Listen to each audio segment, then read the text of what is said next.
College in Conway, Arkansas, where he received the Juanita D. Sanford Social Justice Award.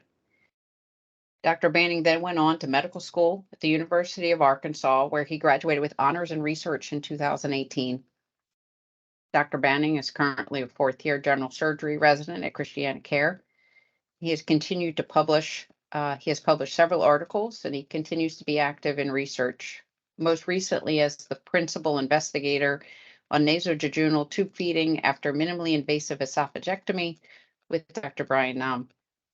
It's been my honor to help train and work with Dr. Banning, and I commend him for his talk today entitled There Along, The History of Trans Folks and Medicine.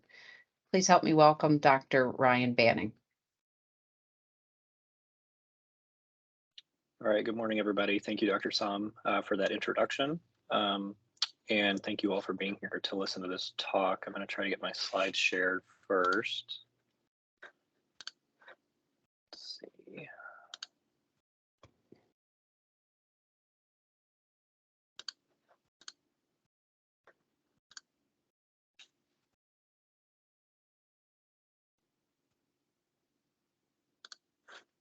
All right.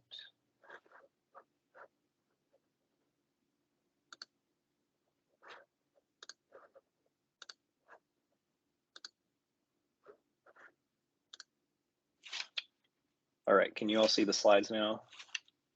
Yes. Okay, thank you. All right, Yes. so as Dr. Sam said, my name is Ryan Banning. I'm a fourth year general surgery resident here at Christiana, and I'll be going into general surgery after residency, as well as learning some aspects of gender affirming surgery. So the title of my talk today is There All Along, The History of Trans Folks in Medicine. And while we will be talking about medicine and surgery, this is, really more of a talk about the history of trans folks and how they, have been in society for much longer than the media would have you believe, and is more about humanity than science, but we will certainly touch on both. So the objectives for my talk: number one is just to understand the history of trans folks and their presence in society since ancient times up through today. We'll discuss all those aspects on the timeline. Number two is to describe the different aspects of gender transition as they involve social, legal, and medical aspects of that transition. Number three will be to describe the medical and surgical techniques used to treat gender dysphoria and in their most modern iterations. So a lot of you may have seen this picture. So this is a picture of the El Dorado fire back in 2020 during the California wildfire season. It burned west of Oak Glen in San Bernardino County, California, started September 5th and actually burned through November 16th of that year. Burned a total of 22,000 acres, destroyed 10 homes, and killed one firefighter. And the cause of this fire was actually what is known as a gender reveal party that was conducted at the base of the mountains. They used a pyrotechnic device that was meant to emit either blue or pink sparks and flames to announce whether or not their fetus had been designated as a boy or a girl. And these gender reveal parties are very commonplace nowadays. And this is a very extreme example of how very wrong this can go and how much damage was caused by this gender reveal party. And it begs the question of, why is this so important to people? Why do people feel the need to put this much effort into announcing the gender assigned at birth of an unborn child? And a lot of it has to do with the fact that the first question that people often ask you when you announce you're having a baby is it a boy or a girl? People feel the need to know that to better understand what's going on. And I think a lot of that has to do with the societal pressures that come along with gender presentation, and then for some folks, gender transition. So let's talk about gender assignment at birth. So gender assignment at birth involves a medical professional, usually a physician, saying, yes, this is a boy, yes, this is a girl. It's medicalized, so it's generally based on anatomy, the presence of a penis or not. So it's also phallocentric. If there's ambiguous genitalia, a chromosomal analysis is often performed to look for the presence of XX or XY, and the majority of the time, the baby will fall into one of those categories. If there is a penis or if there's an XY, then it's called a male. If there's no penis or an XX, then we call it a female, and it's a very dichotomous assignment. And for 99.9% of people, this is true. However, what happens when gender assignment at birth is wrong? And by that, I mean, what if a physician calls a baby a boy or a girl, and they grow up and do not feel that that is accurate? So nowadays, we refer to folks who feel that their gender assignment at birth does not match their gender identity as transgender, which literally means crossing genders. And this was a term that actually didn't originate in the literature until 1965. Dr. John Olivan, he was a psychiatrist at Columbia. Previously to that, they'd been known as transsexuals. Dr. Magnus Hirschfeld, so he was actually an endocrinologist in Germany during the Weimar Republic. So he introduced transsexual into the literature in 1910, which literally means crossing sexes. And transsexual and transgender from the 60s up until now were basically used interchangeably. Nowadays, transgender is the preferred terminology, but you will still see transsexual in some older literature.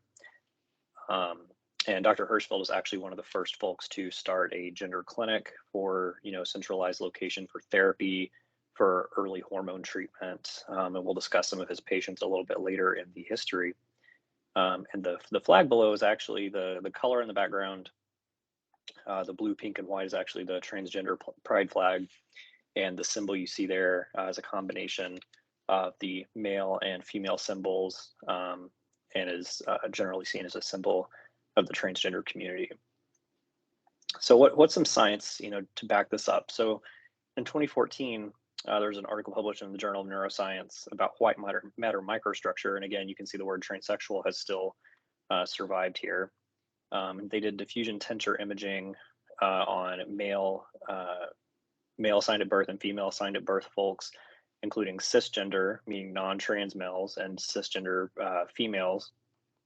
And they compared the diffusivities on this diffusion tensor imaging and found that in general, there was a spectrum of white matter microstructure diffusivities from female controls, so cisgender women, to trans men, to trans women, to cisgender men, so that the trans folks tended to fall kind of halfway in between the gender assigned at birth and their gender identity.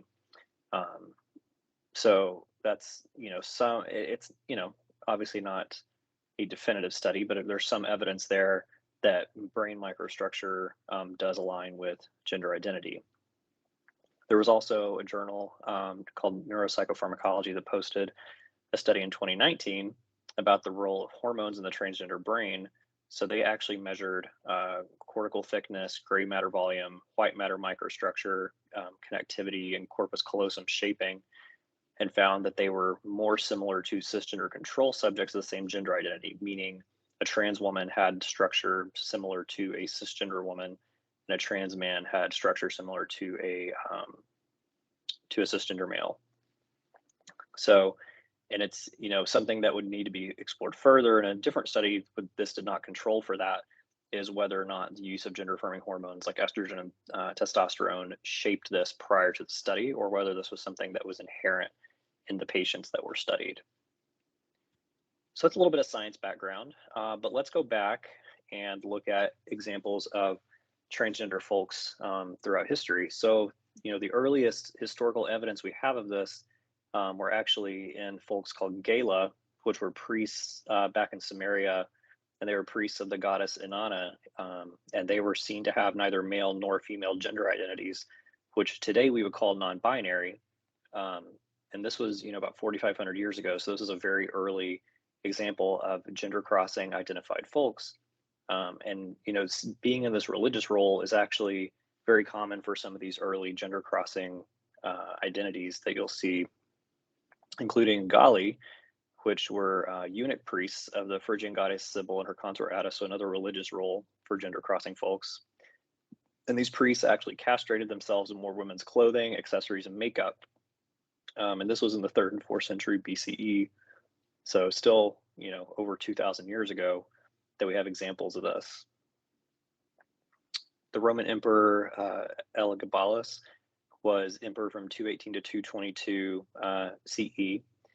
He wore makeups and wigs and actually preferred being called lady instead of lord, and was one of the earliest people that we have evidence of seeking sex reassignment surgery from the physicians of the time, who refused. And this is very, very pre-surgical here, but he did ask them for it. Hijras, another example of a religious aspect of gender crossing identity. So they are considered in India to have a third gender, neither male nor female, but they're generally male assigned at birth and identify as women as far as gender presentation goes, so trans feminine. And they've actually been present in literature since the Kama Sutra era, so the 3rd century CE. And they actually hold a very respected social station in India as this, this revered third gender identity, and that's continued into modern times. The Kanath are similar to the Hijra, but they're on the Arabian Peninsula, and they serve a third gender role. And much like the Hijra, they're generally assigned male at birth and have a feminine gender presentation. But this can include a broad category of what we would consider trans women, men who have sex with men, or cisgender men perceived as feminine. So a little bit looser identification than Hijra. And they've been present with evidence as early as the 7th century CE. The Nadlihi are in the Navajo culture.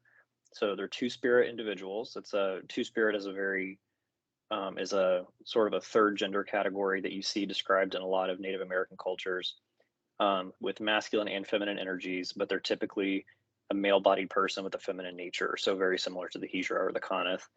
And they're actually mentioned in the Navajo creation story and have been present since at least 1400 CE, and are, hold a revered role in the Navajo culture and their origin.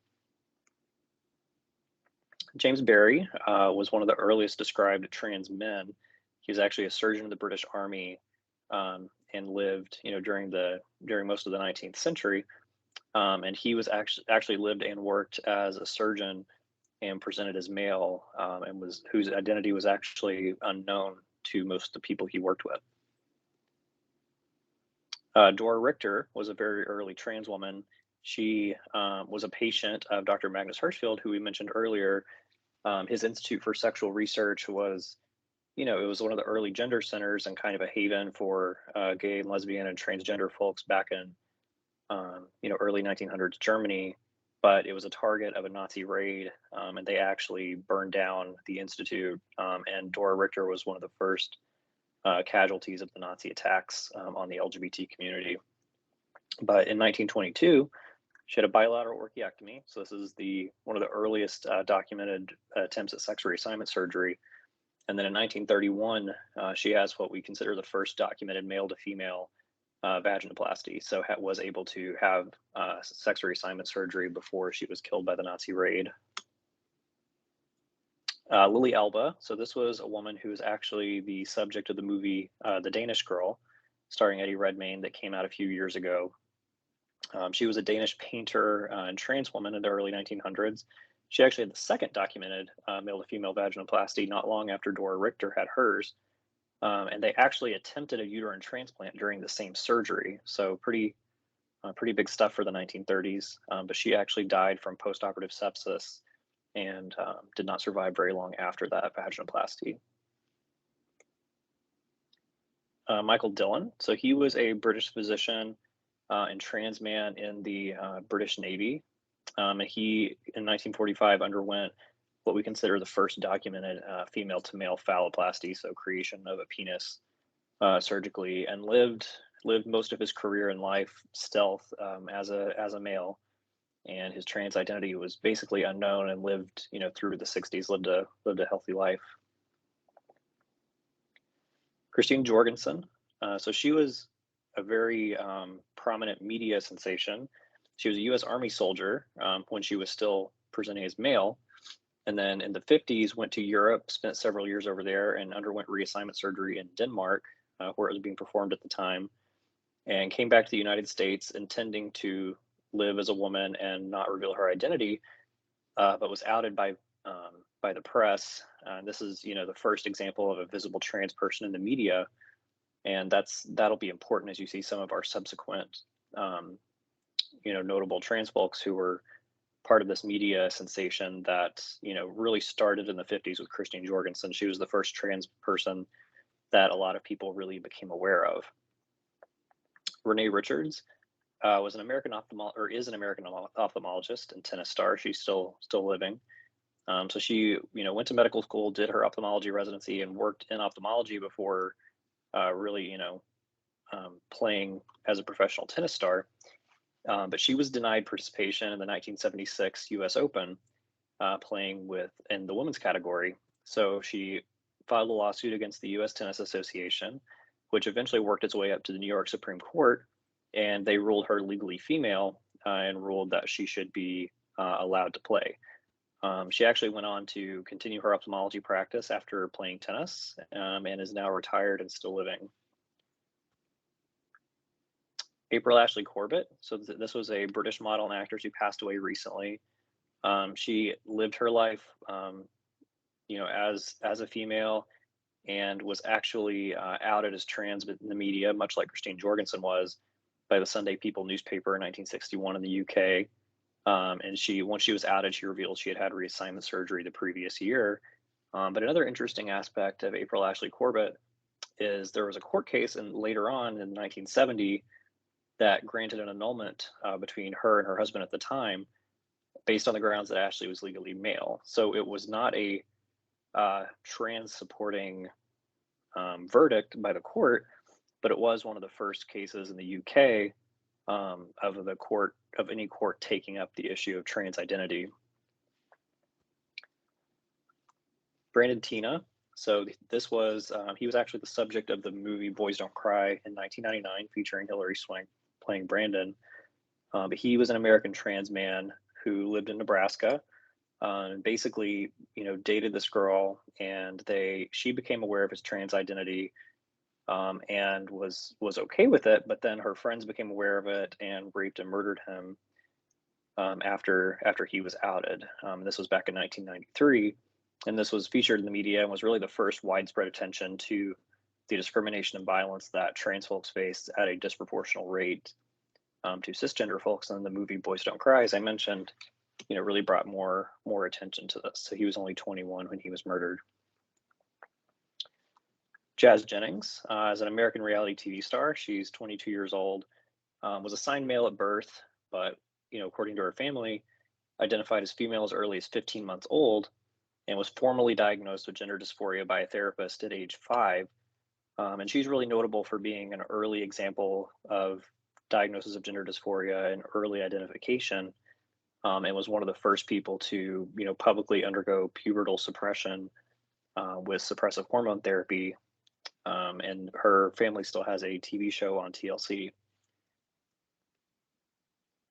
And then Caitlyn Jenner, which I consider really to be one of the most prominent figures in media as far as trans folks go, is an American reality TV star, was notable for being the 1976 Olympic gold medal decathlete winner, and came out as transgender in 2015 in a 2020 interview with Diane Sawyer, and then subsequently had a miniseries called I Am Kate, describing her transition and early life as a transgender woman. She then had a failed run as a California gubernatorial candidate, and she's now a contributor for Fox News as of very recently, but was very very prominent in the media due to her Olympic gold medal winning, and then later as the stepfather for the Kardashian family. So it was really the most prominent media figure to come out as trans, and brought a lot of national and global attention to this issue for modern times. So when someone wants to do a gender transition, when a trans person has decided that their gender identity does not match their gender assigned at birth, what are those aspects of coming out? What all do they have to go through? Well, there's several aspects of that, some of which not everybody does. So the first aspects are generally social. So coming out, letting people know what your gender identity is, and then your gender presentation, which involves usually a new name to go along with that, new pronouns, which we'll go over, and a new appearance to match either a feminine or masculine presentation. There's also a legal aspect, usually a legal name change on a driver's license, birth certificate, depending on the state, gender marker change, again, depending on the state, what one has to go through. And then a medical transition, which some people do not, and some people do some aspects of, but not all. So there's pharmacotherapy with hormones and surgical therapy, both reconstructive and cosmetic, which we will go over. So social transitioning, as I mentioned, usually involves a new name. So for instance, Caitlyn Jenner adopted Caitlyn as her new female name, and also usually new pronouns. So, a trans woman will generally identify as she, her, trans man will generally identify as he, him. There are people who consider themselves to be non-binary, who might choose pronouns such as they, them, which are, newly becoming an accepted alternative. But generally, there are pronoun changes involved with the transition, and this is something that is hard for someone who has known that trans person to adjust to, but is really important for reinforcing that gender identity. And then there's usually a new appearance accompanied by clothing, makeup, hairstyle changes, things that give social cues to the public that this is their gender identity. So as far as legal transition goes, the most definitive sex change legally is the birth certificate. It's easier to get a driver's license or a passport changed, but a birth certificate sex change is really the most definitive way to legally change the sex marker. And currently 49 out of 50 US states allow this. This is some progress from even about 10 years ago. This is actually quite a bit more than when I was in college, this number was much lower. And some require surgery and some do not, as you can see the different colors on the map. But Tennessee still does not allow birth certificate changing the sex marker. So everywhere but Tennessee, including all the US territories, actually allow this now. So that's a brief look at social transition and legal transition. But as this is a surgical grand rounds talk, we'll spend most of our time talking about the medical aspects of transition and how that relates to our profession. So as far as medical therapy goes, feminizing hormone therapy, and by feminizing, the goal of this is to give a more feminine appearance. So this would be something a trans woman would generally take. The most common medication would be estradiol. This is generally given at a dose starting at 2 milligrams a day, working up to 6 milligrams a day, basically titrating to effect. And this is done to achieve breast growth, gynoid adiposity, so redistribution of fat into a more female shape. And it also has an anti-dysphoric effect that typically will happen earlier than the breast growth and fat redistribution. So the anti-dysphoric effect is reported pretty early on in therapy. Most trans women will also take spironolactone at a dose of 100 to 200 milligrams a day. And this is not given for its diuretic properties, obviously, but it actually acts as an anti-androgen, which is why it's given to trans folk. And it also can increase breast growth due to its anti-androgen effects. And due to that, once trans women have had an orchiectomy, they generally no longer require spironolactone once they're not producing testosterone. Masculinizing hormone therapy. So for trans men, the staple therapy is testosterone cypionate, also known as depo-testosterone, the brand name by Pfizer. This is usually 50 to 100 milligrams a week intramuscularly. And the goals of this are to increase hair growth, increase musculature, redistribute body fat into a more masculine distribution, and also deepening of the voice. The most common side effect, I guess I should say, of this is acne. So a lot of trans men that you see will have pretty severe acne. And unfortunately, this does not necessarily go away over time. And as long as they're on therapy, they will struggle with acne somewhat. So we briefly touched on, with Jazz Jennings, she was one of the early folks to have puberty suppression therapy.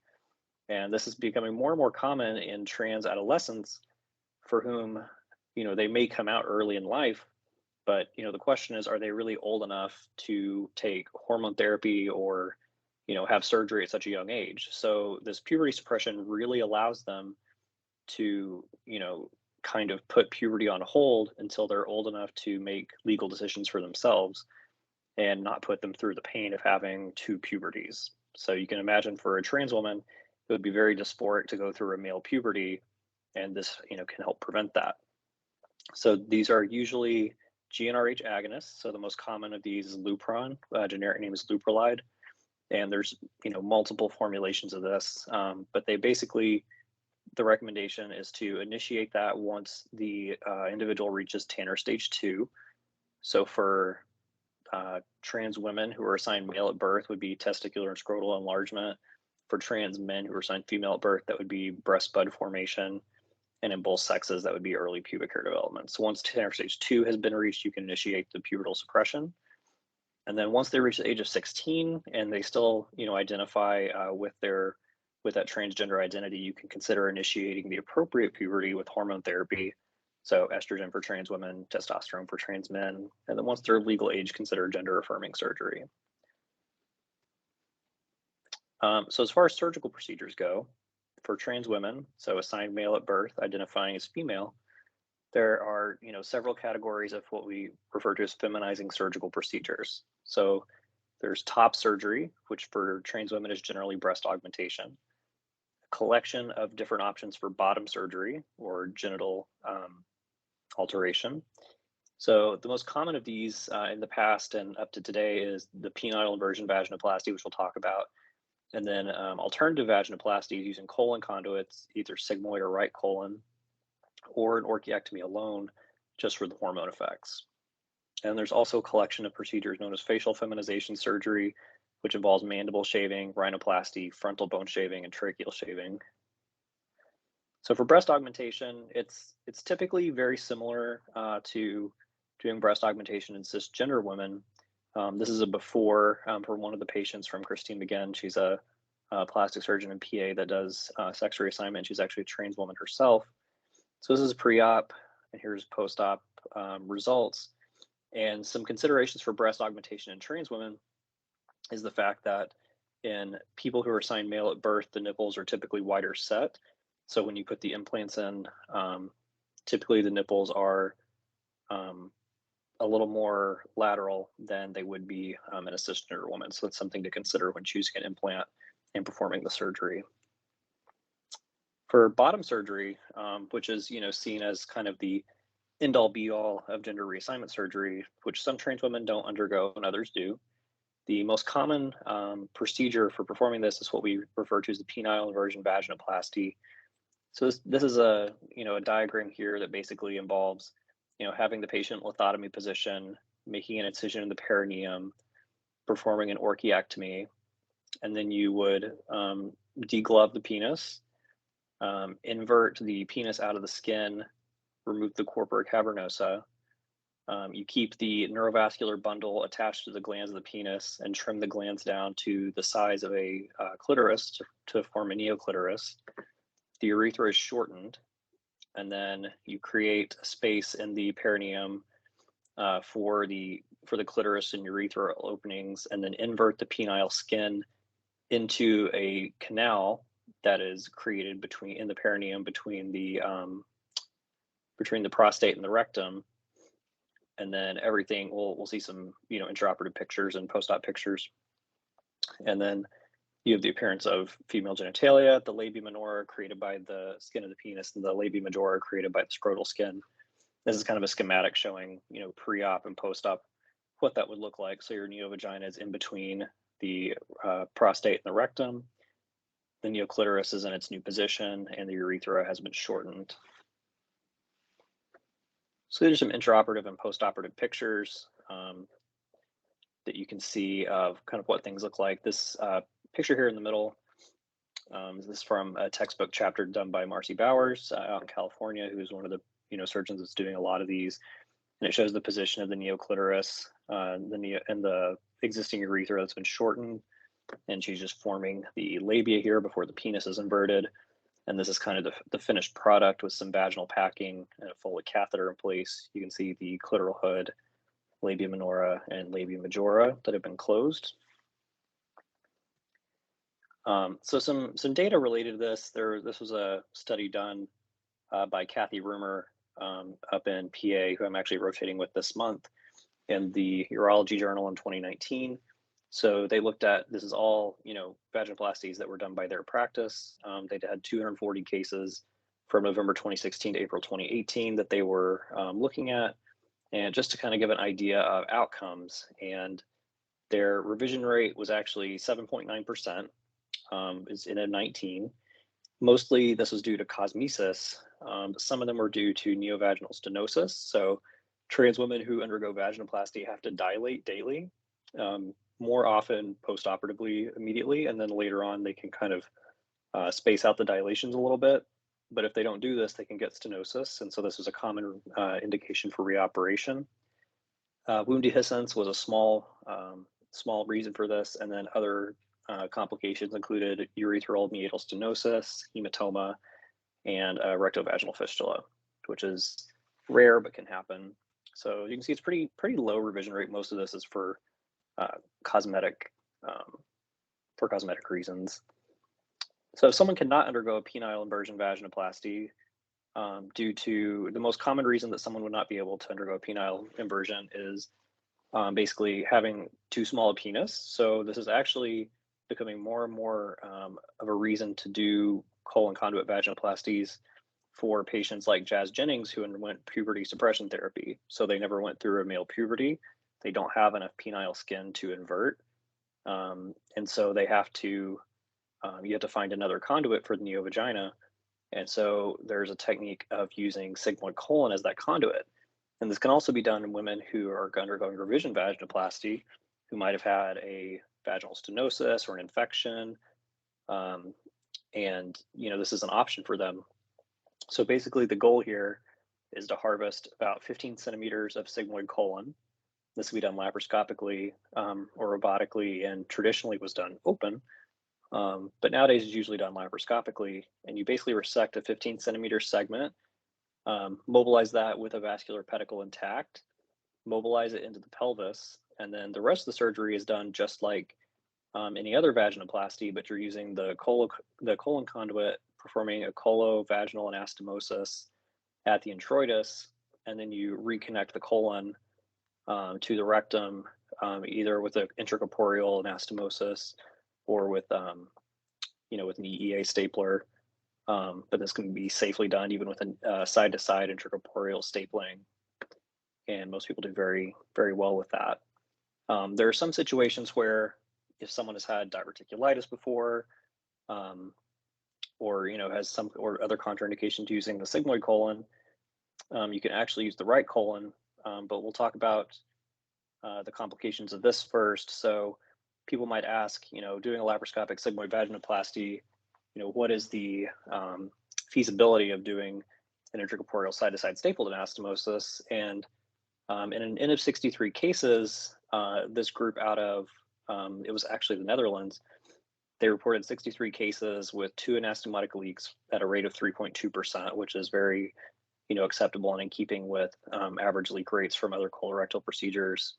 And their technique involved an intracorporeal side-to-side stapled anastomosis using an endo-GIA stapler, and then suturing of the common enterotomy using an endo stitch, and then doing some like Lembert sutures over that running layer. So a very feasible technique. But if someone cannot use their sigmoid colon, you can also do a right colon conduit vaginoplasty. And this basically is almost identical to doing a laparoscopic right hemicolectomy, in that you have an ileocolic pedicle that you're maintaining for blood supply, and then you transpose the colon down into the pelvis and leave it attached to that vascular pedicle, and then do an ileocolic anastomosis to restore GI continuity. So this is, a technique that a lot of us would be very familiar with, a small twist. So that's another option for a conduit in somebody that doesn't have enough tissue to do a penile inversion vaginoplasty. So some folks don't actually undergo vaginoplasty; they only do orchiectomy, and this is for many reasons. It's cheaper, it's a smaller surgery, and it gives them the ability to stop their testosterone production and get off some of their medications like spironolactone without having to undergo a much larger surgery. So some considerations for orchiectomy in trans women that are a little specific is that you only would want to mobilize the spermatic cord and tunica vaginalis and preserve as much scrotal fat and fascia as you can, in case they do want to undergo vaginoplasty in the future, because the scrotal skin will eventually be used as part of the neovagina. Facial feminization surgery is another category of surgeries that trans women undergo.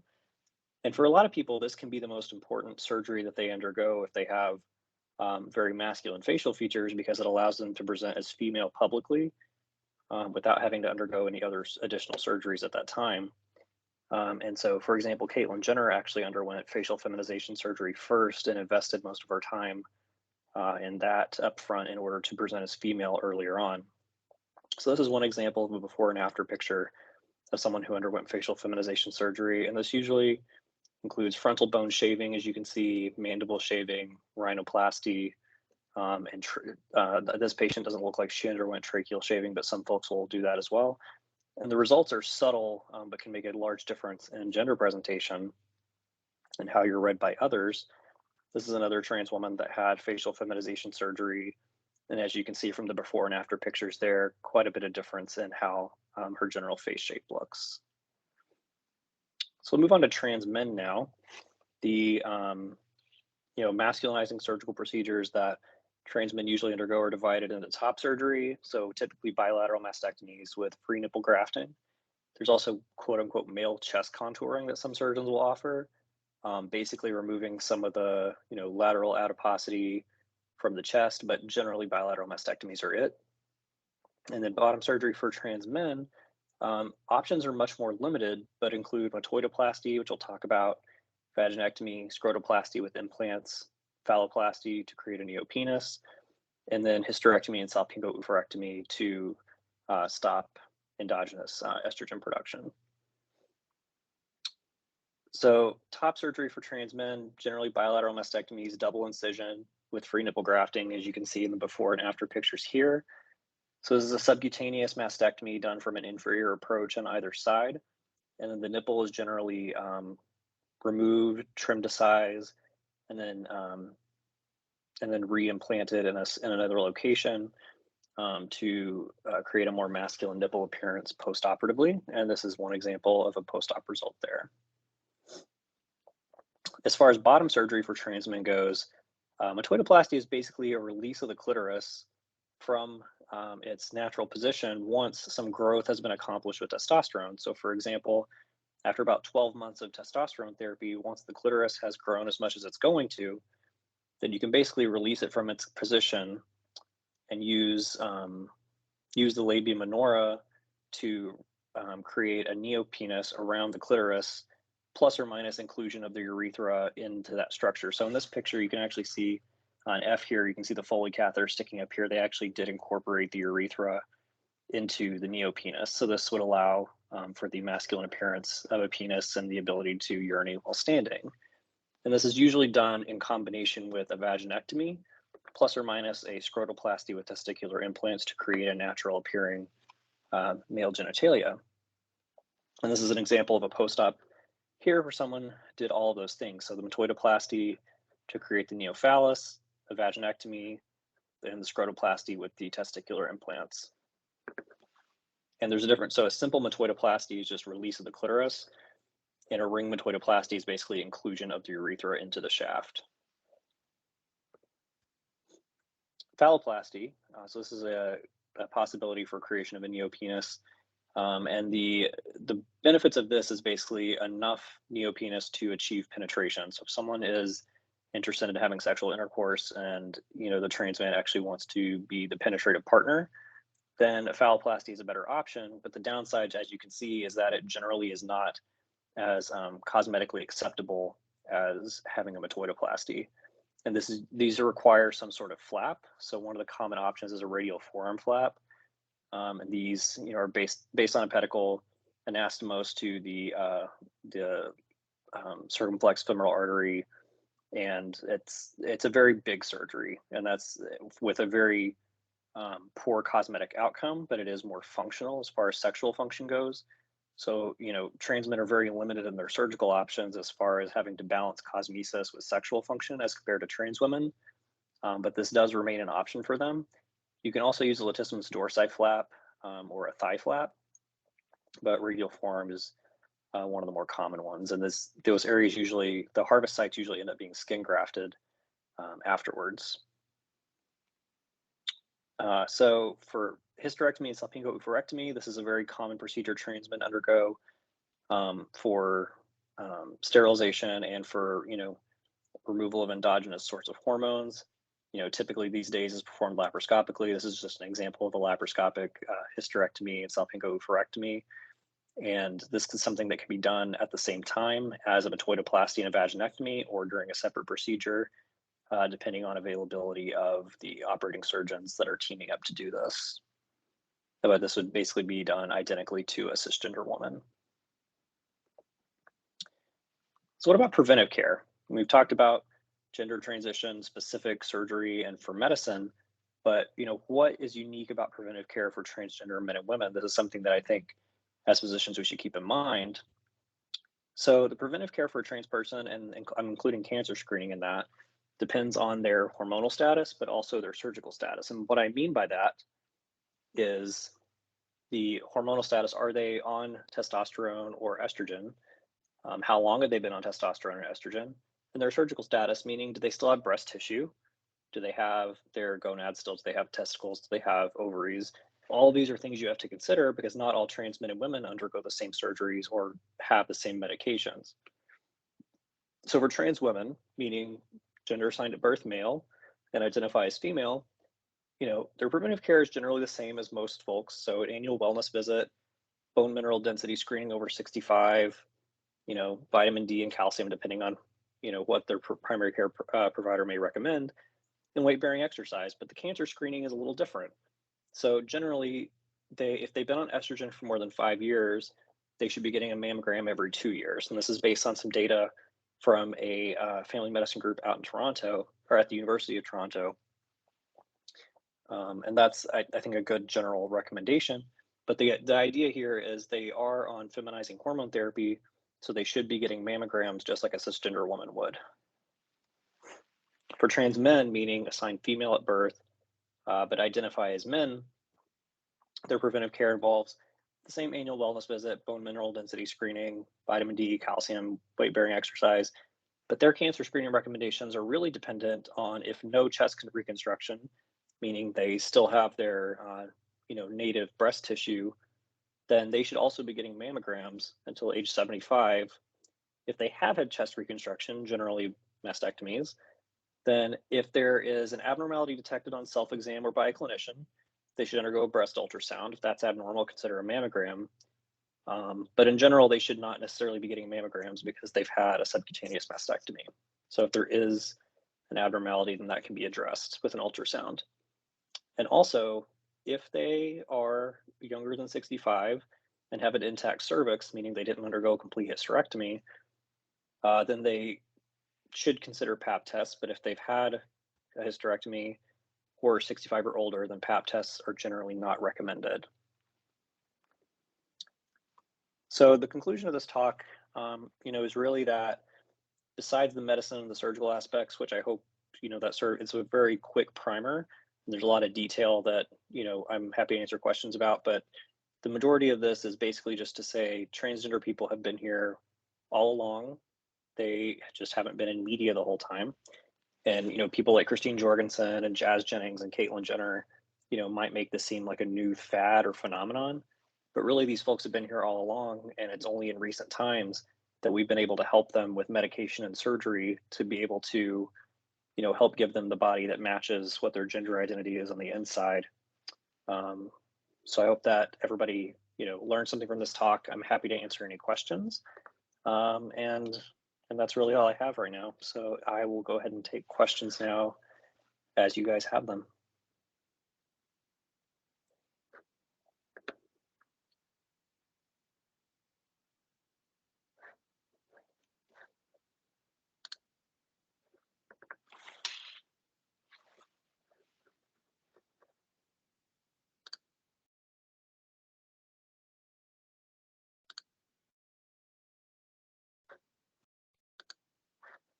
Brian, I have a question for you. Yeah.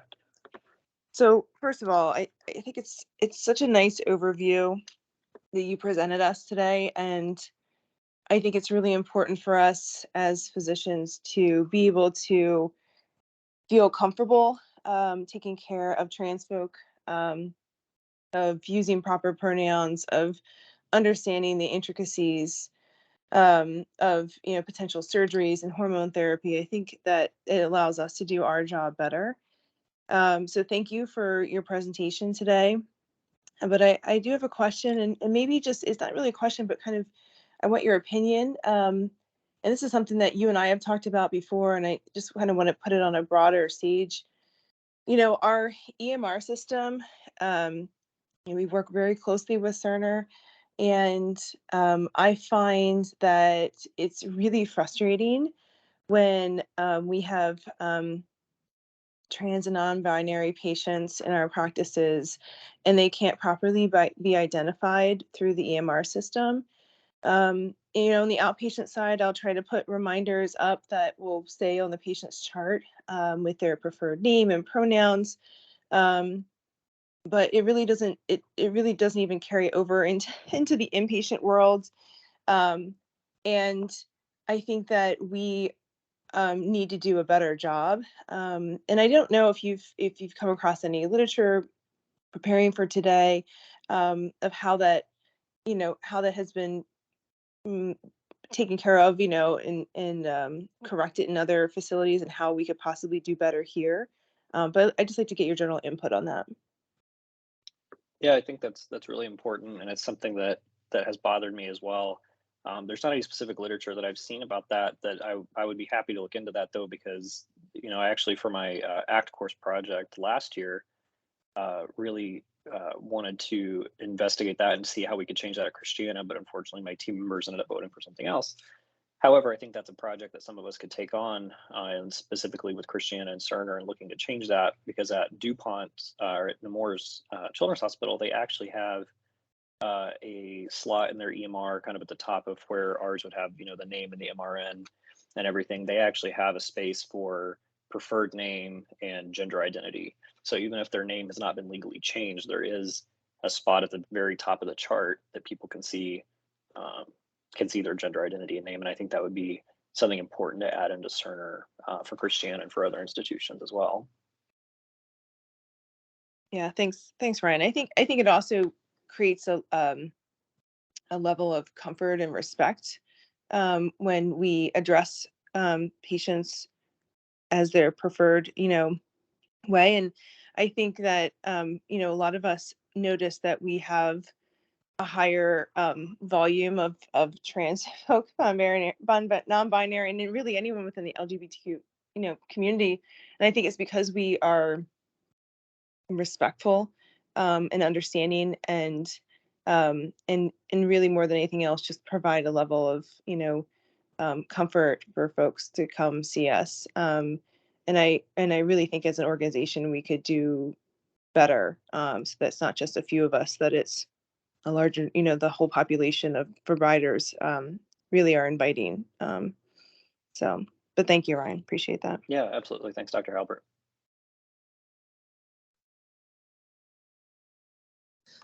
Hi, Dr. Banning. This is Stacy from Nutrition. Hi. I just wanted to thank you for doing this presentation. I think this is awesome. I've done some work to improve the experience of our LGBTQ patients here. Just from the inpatient side, I wanted to let everyone know the collection of SOGI data, or sexual orientation, gender identity information, is definitely on Health Equity's radar. We're working with Sorian and Cerner to get that done. So hopefully that will be available at some point. But thank you again for doing this presentation. Yeah, thanks, Stacy. I appreciate that.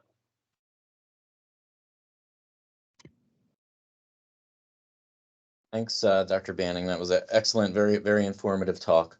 I'm curious to hear about when you think about surgical management, gender reassignment surgery, where do you see as the opportunities for innovation in the years to come, or frontiers for research in the near future? So I think future development for surgical techniques for trans folks, the main things are going to be improving phalloplasty for trans men. That's, as I said, they have pretty limited options right now as far as realistic genitalia, and also the having to get large muscle flaps and skin grafts and things like that is is a huge surgery to undergo, and they still have a very subpar experience compared to trans women. So I think development of better techniques for phalloplasty is something that, especially those in the plastics community, are going to have to, kind of look at. And also for trans women, there are new techniques for vaginoplasty. So one of the ones that I didn't mention here because there's not really a whole lot of data on it is the peritoneal pull through. So basically using a peritoneal flap to connect to the pelvic dissection, and that's usually harvested laparoscopically or robotically, is a new technique that allows for those that don't have enough skin for penile inversion traditionally to be used as an extension of their graft. So that's another, getting more data on peritoneal pull through as an option for that. Those are the main two avenues for innovation that I think are going to need to be explored more. Thank you. Thank you. That was a great presentation, Dr. Banning. Very proud of you for doing this. I think it requires a lot of knowledge, and you gotta be very convinced what you're doing actually to be so brave actually to talk about all these. I'm really impressed by the detail of everything that you have presented today, and I just wanted to congratulate you on that. Very proud of you. Very good. Yeah, thank you, Dr. Geraldo. Hey, Ryan, this was really great. Very complete presentation, really, really informative. I just have a question about trans women undergoing elective surgery. I don't know if you came across any literature about this, but when I have trans women patients, usually it's for bariatric surgery who are already on estrogen. Because it's prothrombotic, I keep them on extended DVT prophylaxis, just because we kind of do that for a lot of our obese patients anyway, and it's easy to do, and we have the infrastructure for it. I don't usually do that for regular like general surgery stuff. And I don't know if there's really like a number and like a estimation of the risk of DVT on people on estrogen. What do you think? Have you heard anything about that? Should I keep doing that? What do you think about that? So I don't recall off the top of my head. I do have an article that I can pull up and send you that discussed management of DVT risk in trans women, and also their like cardiovascular risks. But I know most gender affirming surgeons will hold estrogen even before gender affirming surgery. So I think holding estrogen around the time of surgery is certainly an option. And I'm happy to send you that article because I don't remember the rates off the top of my head, but I know the journal article that I can pull up and send you. But certainly DVT risk is something to consider in trans women on estrogen, and even holding it prior to elective surgery is reasonable.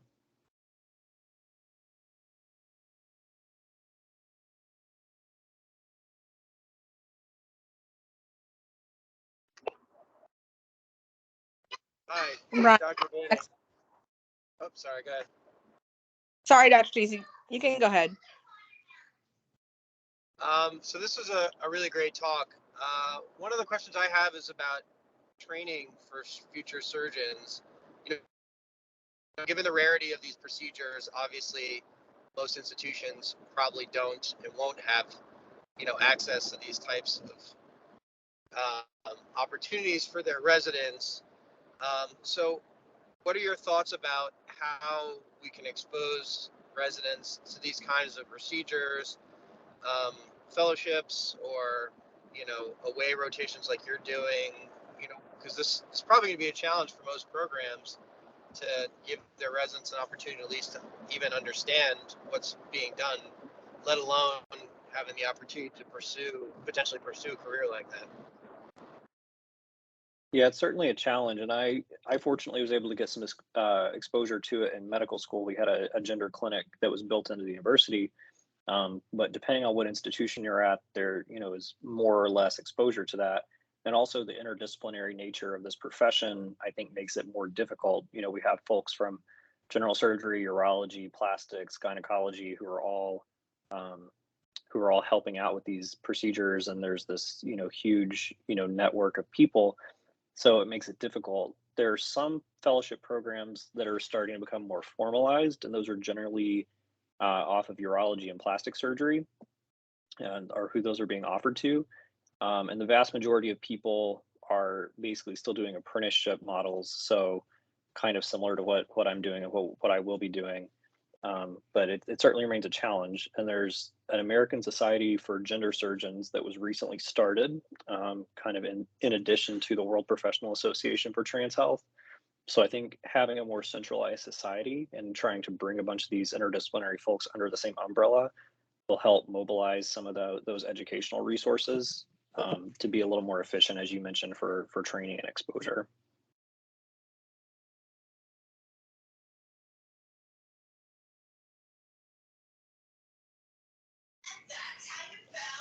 Dr. Banning, that was an excellent presentation.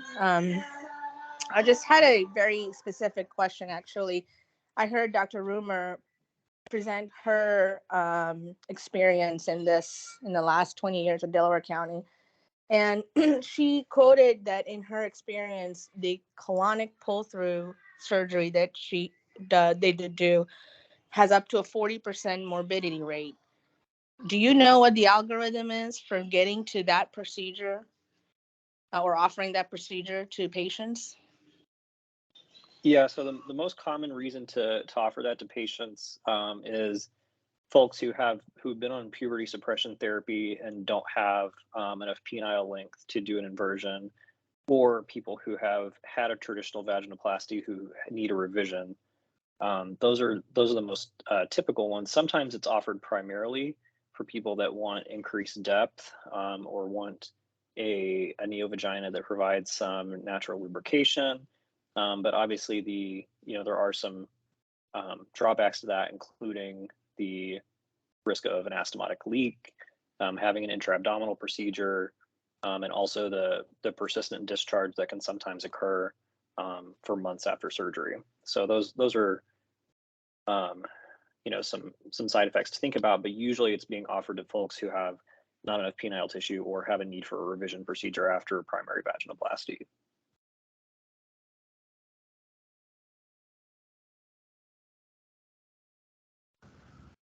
Hey, Dr. Banning.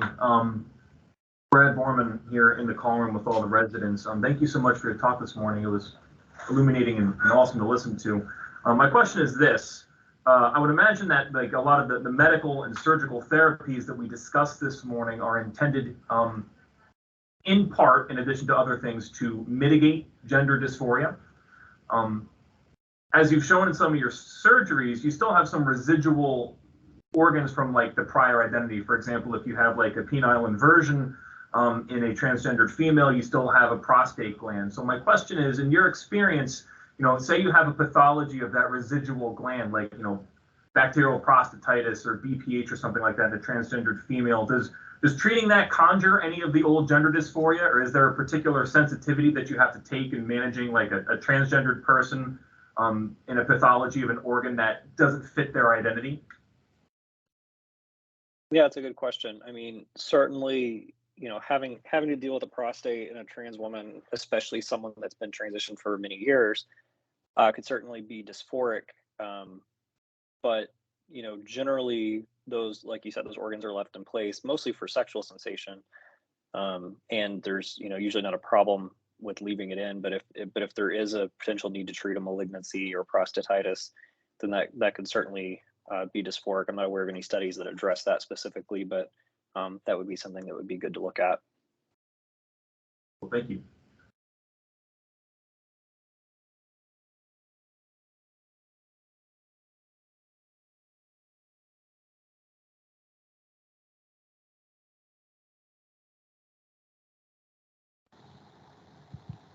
Are there any other questions?